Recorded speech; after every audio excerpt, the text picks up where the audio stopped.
Bonjour et bienvenue en Amazonie équatorienne. Nous sommes actuellement dans la ville de Francisco de Orellana. Derrière nous se trouve le fleuve Napo, l'un des confluents du fameux rio Amazone. Le parc national de Yasuni, qui se trouve juste derrière, représente l'une des plus grandes réserves de biodiversité mondiale. On compte ici environ 4000 des 8000 espèces d'oiseaux référencées sur la planète. Mais encore, on compte 2200 espèces d'arbres. On trouve en moyenne 200 arbres par hectare, contre seulement 12 dans les forêts françaises. Malheureusement, les nombreuses installations pétrolières menacent actuellement cet inestimable trésor planétaire. Nous avons par exemple eu la chance d'observer 2 des derniers dauphins d'eau douce d'Amazonie dans leur habitat naturel.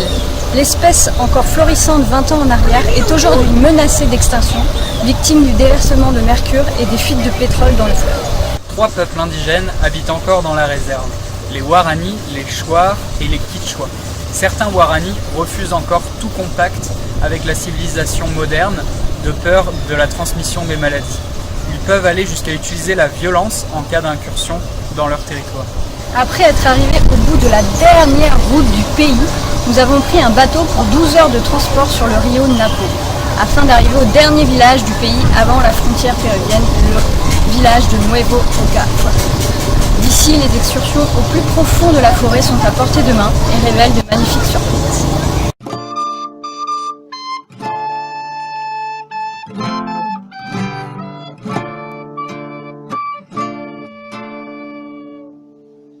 Trois peuples indigènes habitent encore dans la réserve.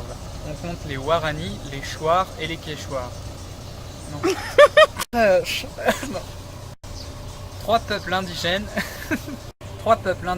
habitent encore dans la réserve. On compte les Warani, les Shuar et les Quichua. Trois peuples indigènes habitent encore dans la réserve. On compte les Warani, les Shuar et les Quichua. Certains Warani refusent Non mais attends. 3 peuples indigènes habitent encore dans la réserve. On compte les Warani, les Shuar